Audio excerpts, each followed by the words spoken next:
한번 중학교 2학년짜리 남자아이하고 같이 차를 타고서 갈 일이 있었어요. 그래서 이 친구한테 제가 물어봤어요. 이런저런 이제 그 살아온 이야기들 이렇게 물어보다 보니까 뭐라고 얘기를 하는데 너무 기가 막힌 거예요. 그래가지고 야, 넌 중학교 2학년짜리밖에 안 되는 게 어떻게 그렇게 말을 할 수가 있냐? 이랬어요. 그랬더니 뭐라고 대답을 하냐면은 제가 좀 굴곡진 인생을 살았어요. 중학교 2학년짜리가. 이렇게 대답을 하더라고요. 이게 뭐예요? 애늙은이에요, 애늙은이.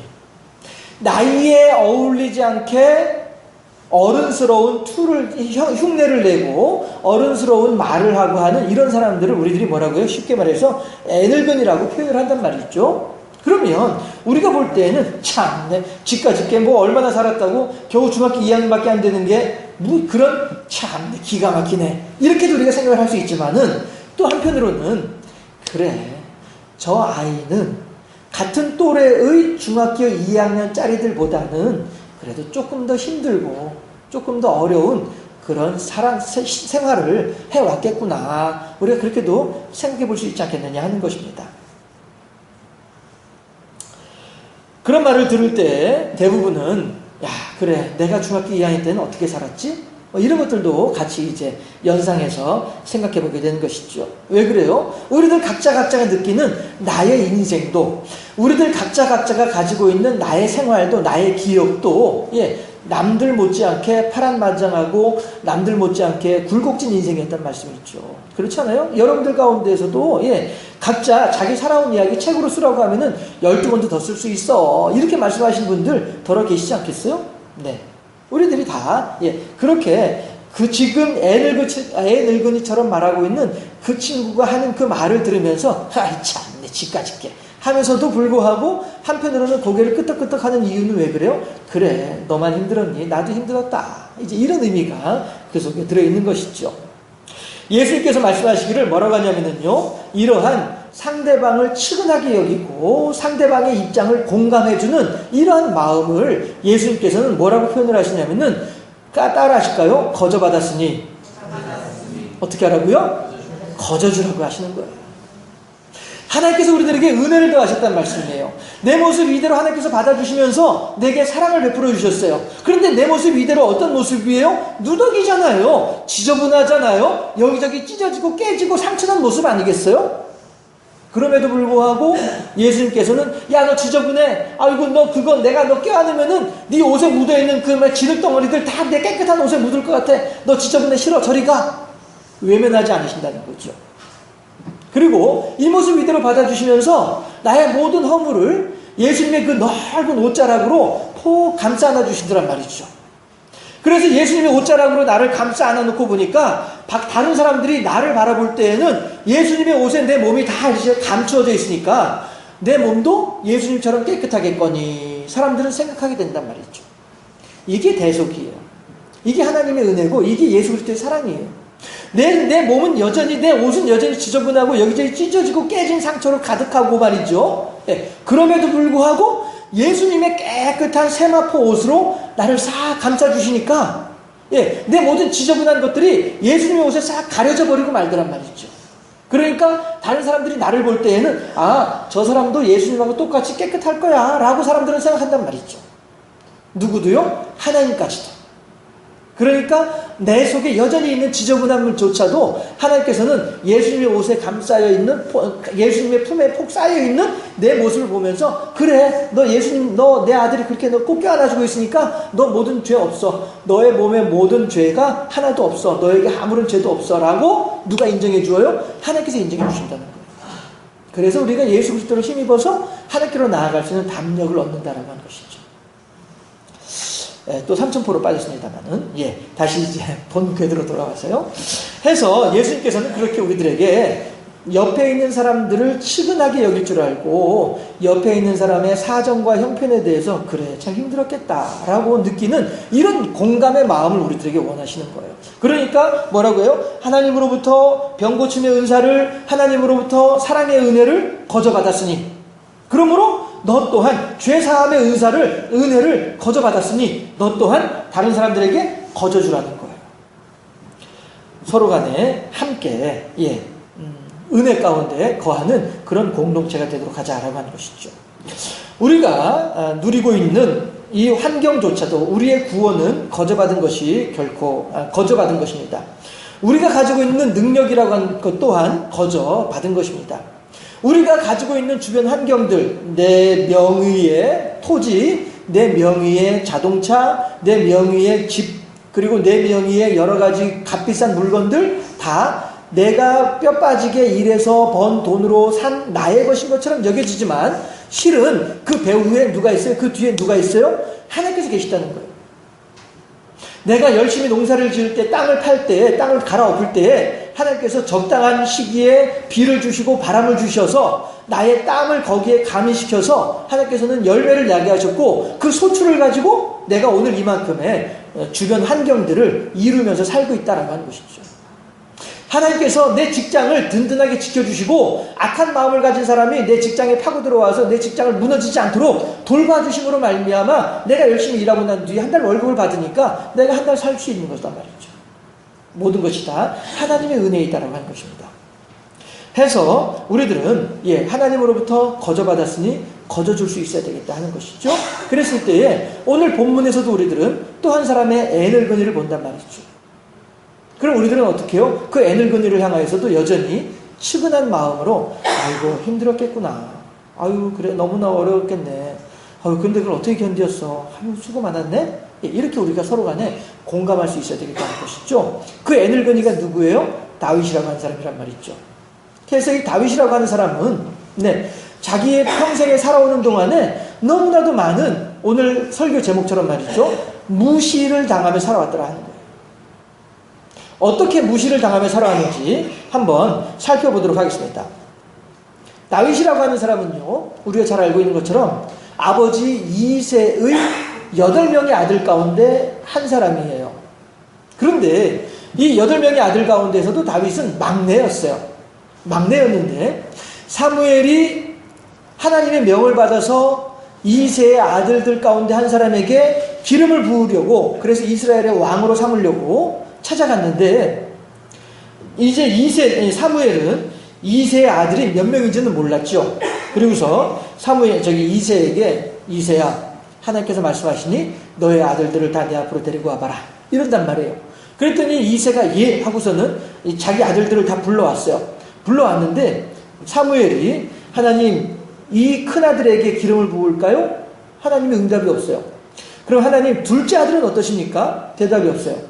셋째 아들은요? 묵묵부답이에요. 넷째 아들은 어떠하세요? 이거 하나님 답답하시네. 대체 누굽니까? 다섯째입니까? 여섯째입니까? 하나님 이제 7째밖에 없는데요? 누구예요? 아무도 대답이 없는 거예요. 그래서 사무엘이 이새에게 물어봅니다. 이새야 혹시 여기 있는 아이들 말고 너의 아들이 또 있느냐? 물어봐요. 그랬더니 있습니다. 누군데? 막내 아들입니다. 어디 있느냐? 지금 양과 함께 있습니다. 양을 치고 있습니다. 이렇게 얘기를 해요. 그러면요 보세요. 양을 친다라고 하는 말의 의미는 무엇이냐면요, 한밤중에 늑대나 곰이나 이런 것들이, 사자나 이런 것들이 양을 잡아먹으려고 양의 무리 가운데로 쳐들어온단 말이에요. 그러면 목자는 그냥 야 그래 알았어 잘 잡아가 가서 잘 먹어 이렇게 내버려 두는 게 목자가 아니잖아요. 참 목자는 어떻게 해요? 사꾼 목자는 짐승이 양을 해치려고 쫓아오면은 걸음아 날 살려라 하고서 양들은 내팽개쳐 두고서 자기 혼자 도망가는 것이 사꾼 목자이지만, 선한 목자는 어떻게 해요? 내 목숨을 걸고 양들을 지키는 게 선한 목자란 말이에요. 그런데 지금 이새가 자기의 막내 아들 다윗을 양을 치라고 내보냈다는 거예요. 이 말은 다시 말하면은 짐승한테 물려 죽든지 말든지 네 팔자다. 살든지 살든지 죽든지 네 할 탓이다. 이러고서 그냥 내팽개쳐 버리고 마는 거예요. 왜 그래요? 아버지는요 지금 7명의 형들은 집에서 그야말로 뭐죠? 우리 예전에 흔히 하는 말로 탱자탱자 놀고 있는 거예요. 7명의 아들들은. 그런데 막내 아들을 갖다가 그 위험한 곳으로 내몰고 있는 거예요. 아버지가 이럴 수는 없는 겁니다. 아무리 그 자식이 미워도 그렇게까지 미워할 수 있습니까? 이거는 비정상적인 가정인 거예요. 다윗은 그렇게 어려서부터 아버지로부터 그리고 7명의 형들로부터 철저하게 무시당하면서 살아온 사람이 다윗이었다라 하는 것이죠. 그런데 이제 이 다윗은 그런 가운데서도 하나님의 은혜로 건강하게 잘 자랐어요. 해서 다윗이 그렇게 양을 치고 있을 당시에 나이를 추정을 해보면 아무리 나이를 많이 잡아도 11살, 12살이에요. 다윗의 엄마가 1년에 한 번씩 아기를 낳았다 하여도 그래도 12살, 13살이에요. 아무리 나이를 높이 잡아도. 그리고 더 낮게 잡으면은 7살, 8살까지도 추정할 수가 있는 나이예요. 해서 뭐 그 다윗의 나이를 추정하는 것은 여러 이제 내용이 있습니다만 이제 시간이 길어지니까 그냥 그렇게 추정한다라고 하는 것을 생각해 보시고요. 생각을 해보세요. 10살짜리를 평균 10살이라고 칩시다. 10살짜리를 그래 들판에 내보내가지고 밤낮을 맞게 하면서 늑대하고 곰하고 싸우게 만드는 이 아버지, 그리고 그것을 내버려 두고 보고 있는 형들, 이게 온전한 가정이라고 할 수 있어요? 아니란 것이죠.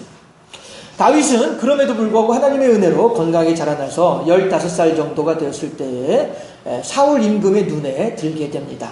해서 사울 임금이 그 다윗을 데리고 올라와요. 특별 채용을 한 거죠. 요즘 말로 하면 낙하산 인사를 한 거예요.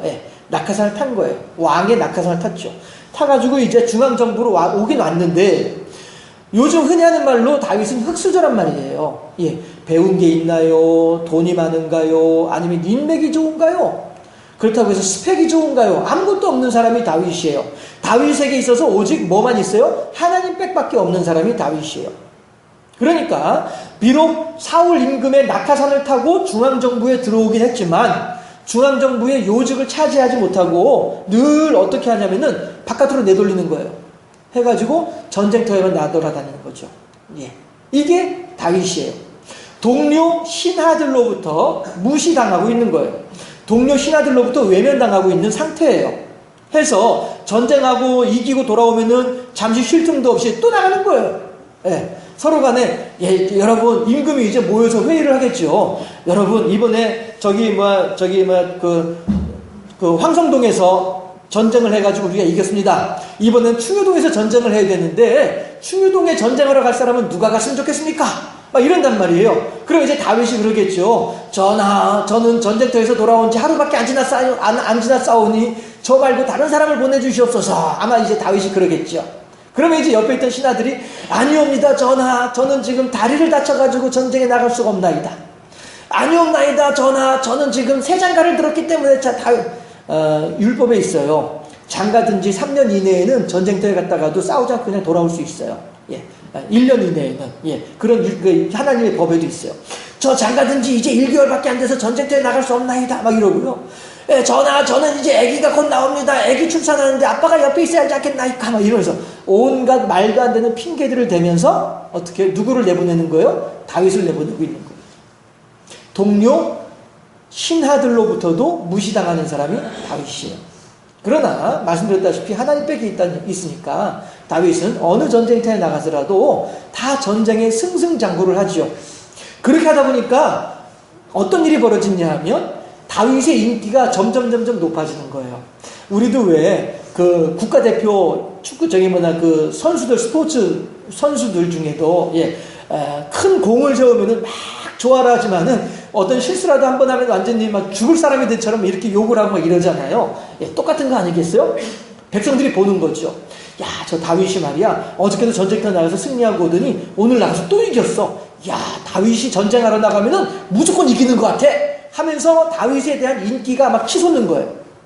그러다 보니까 누가 슬슬 불안해져요? 임금이 불안해지는 거죠. 왜냐하면 나의 인기보다 다윗의 인기가 더 좋아지니까 임금이 질투가 나는 거죠. 해서 임금이 어떻게 하다 보니까 자기 딸을 다윗에게 아내로 미갈을 아내로 주긴 했지만은 그래서 이제 내 사위가 됐단 말이에요. 사위가 됐음에도 불구하고 이 사울 임금이 자기 사위가 되는 다윗을 무시하고 미워하고 질투하기 시작하는 거예요. 그래서 어떻게 해요? 군사들을 친히 진두지휘하면서 저는 잡아라! 다윗을 죽이려고 쫓아다니는 사람이 사울 임금이란 말이죠.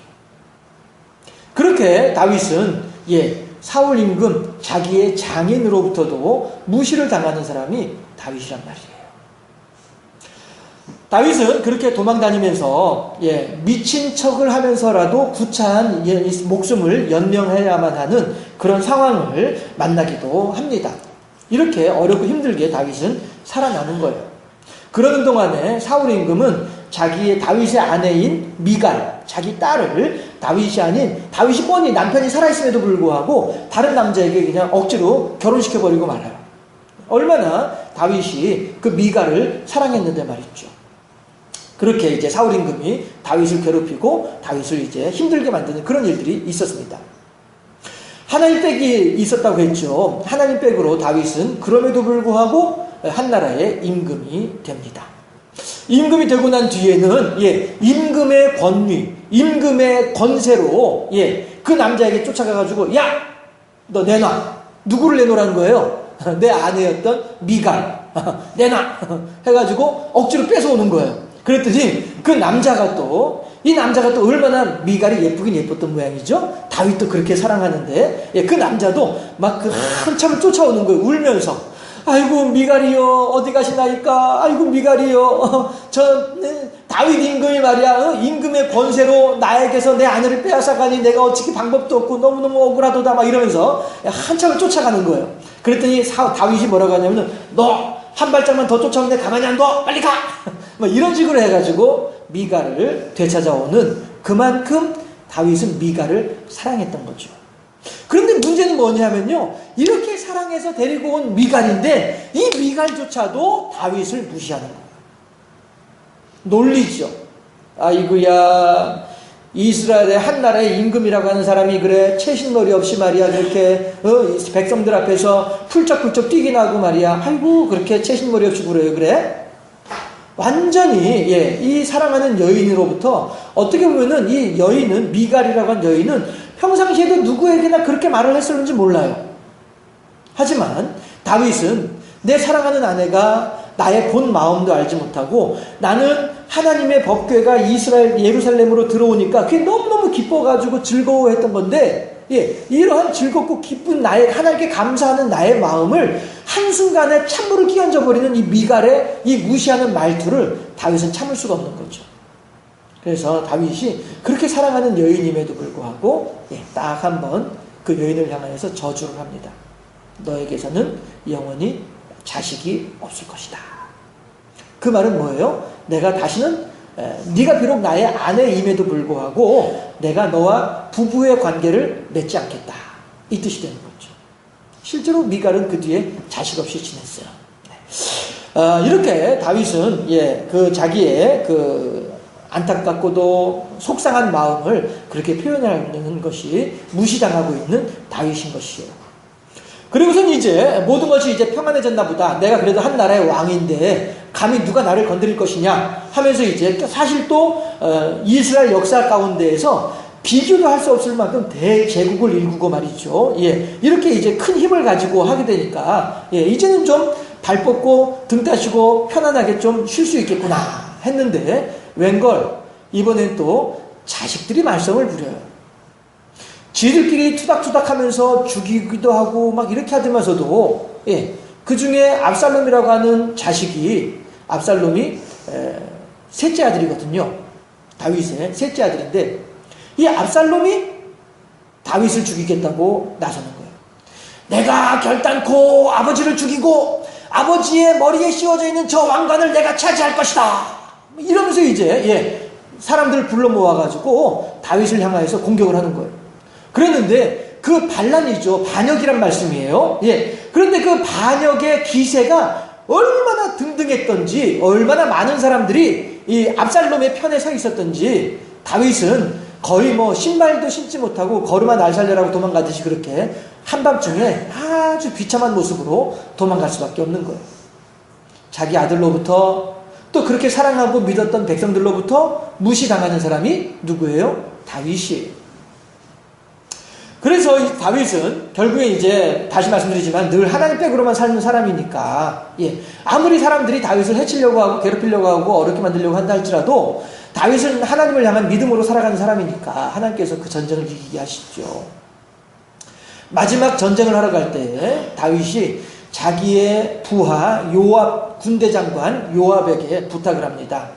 장군, 네가 나가면은 결코 내 아들은 죽이지 말아라 라고 얘기를 해요. 그리고 군인들 앞에서도 군인들아, 너희들은 결코 내 아들 죽이지 말아라, 이렇게 얘기를 하는 거죠. 비록 적군의 장수이지만은 지금은 서로 이제 칼을 들고 싸우는 적군의 장수이지만 그래도 죽이지 말아라, 내 아들 아니냐라고 했단 말이에요. 이거를 모든 군인들이 다 들었어요. 듣고 마음이 숙연해지는 거죠. 그래, 저게 아버지의 마음이로구나. 비록 자식은 아버지의 등에 칼을 휘두르고 있음에도 불구하고 아버지는 자식을 죽이면 안 된다라고 간곡하게 부탁하는 이게 아버지의 마음이구나. 모든 군인들이 숙연하게 듣고 있단 말이에요.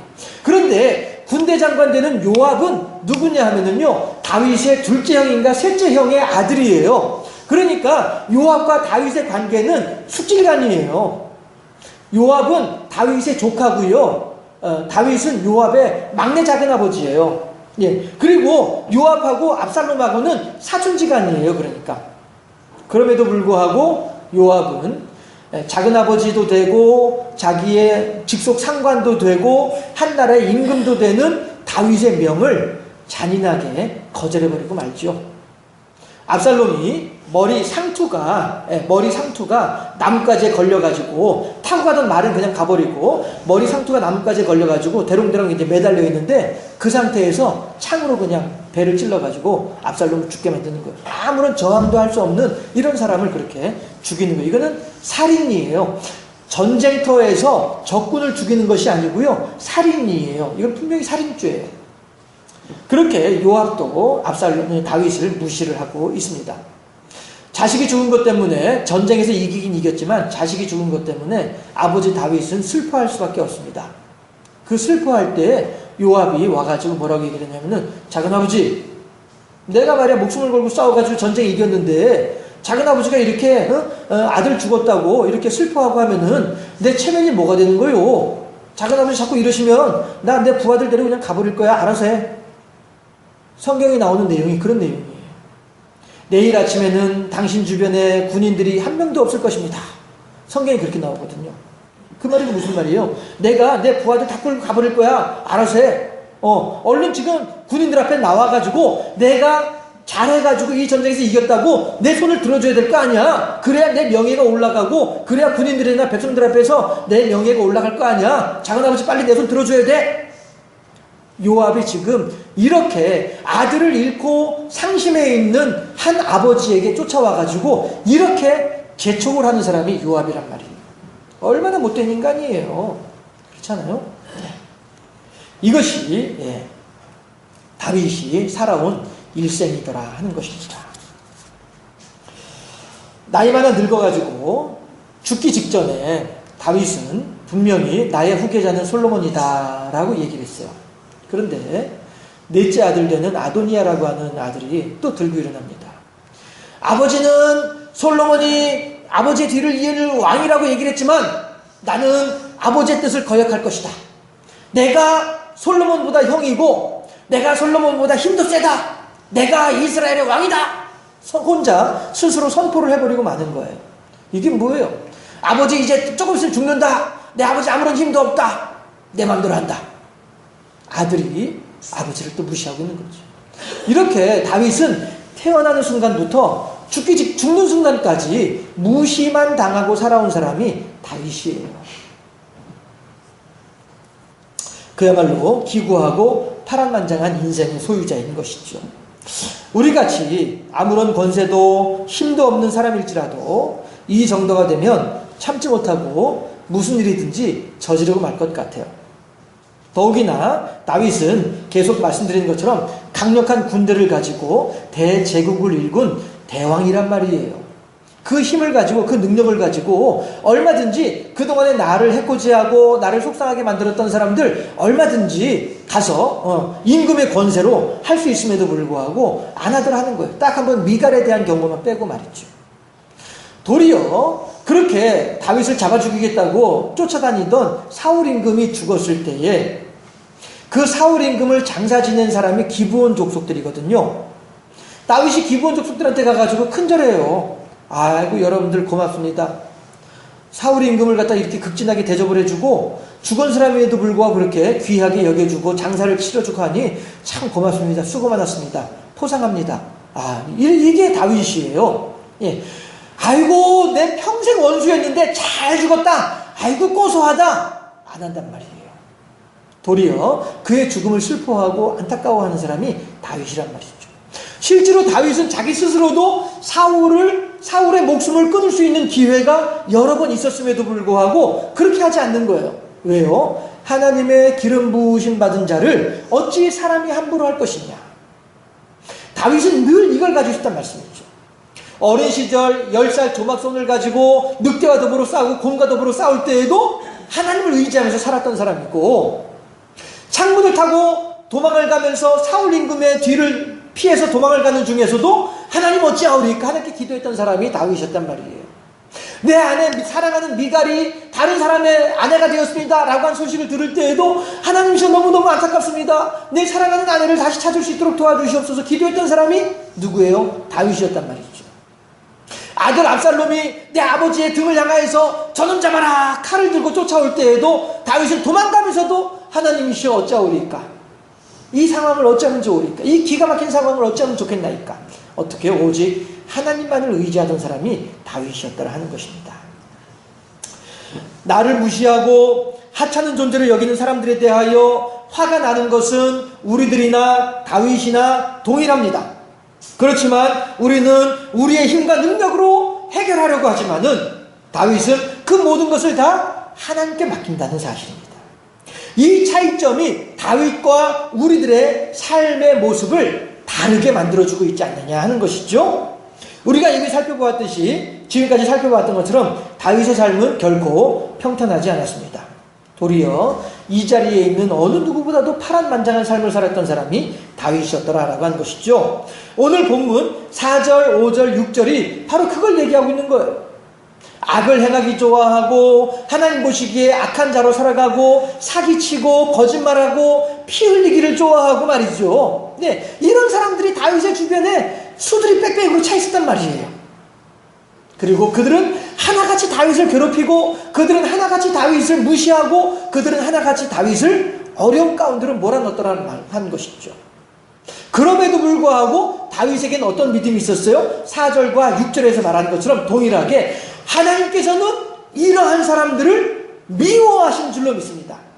이처럼 악을 행하는 사람들을 하나님께서는 가까이 하지 아니하시고 싫어하시는 하나님이신 줄로 내가 믿습니다.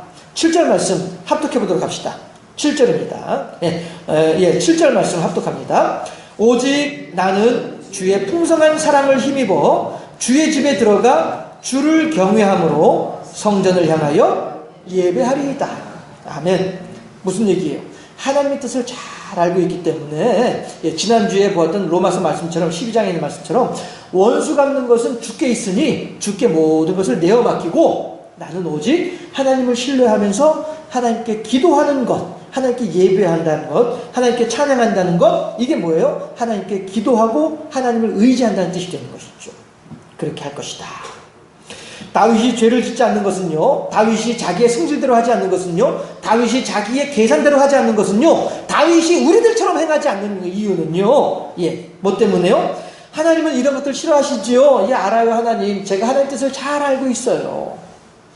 우리들은 이것이 하나님 뜻인지 아닌지도 모르니까 그냥 내 생각나는 대로, 내 성질머리 가는 대로 그냥 그렇게 해제키고 말지만은, 그래서 속 시원하다. 나중에 내가 하나님께 잘못했다고 회개할 망정, 지금은 내 속 시원하다, 후련하다. 우리들은 그렇게 하고 있지만 다윗은 그러지 않는단 말이죠. 왜요? 하나님 뜻이 무엇인지를 잘 알고 있기 때문에. 그래서 나는 하나님께서 좋아하시는 일, 하나님께 예배하는 일만 하겠나이다. 내가 스스로 원수를 갚으려고 한다면 그들과 똑같은 죄를 짓는 것 아니겠습니까? 그렇다면 내가 굳이 죄를 지어가면서 원수 갚을 것 없이 나는 모든 것을 하나님께 내어 맡기고 그저 고상하게 기도만 하고 있으랍니다. 이게 다윗의 신앙이었더라 하는 것입니다. 우리들 또한 마찬가지로 다윗이 그렇게 모든 것을 하나님께 내어 맡기면서 주의 전을 향하여 찬양하는 다윗의 모습처럼 우리들도 하나님의 사랑을 힘입어서 예배 드리는 일, 기도하는 일, 찬송하는 일, 하나님을 의지하는 일, 이거에만 집중하면서 나머지 모든 것들은 다 하나님께 내어 맡기게 되면 우리 또한 다윗과 못지않은 복된 하나님 삶을 살아갈 수 있지 않겠느냐 하는 것이죠. 모든 것을 하나님께 믿고 맡기면서 다윗처럼 비록 저 사람이 나를 무시하고 비록 그 상황 속에서 내 속이 상했을지언정 하나님을 의지하는 가운데 승리하며 다윗처럼 평안을 누리는 복되고 아름다운 삶의 주인공들이 다 될 수 있기를 주님의 이름으로 기도합니다. 기도하겠습니다.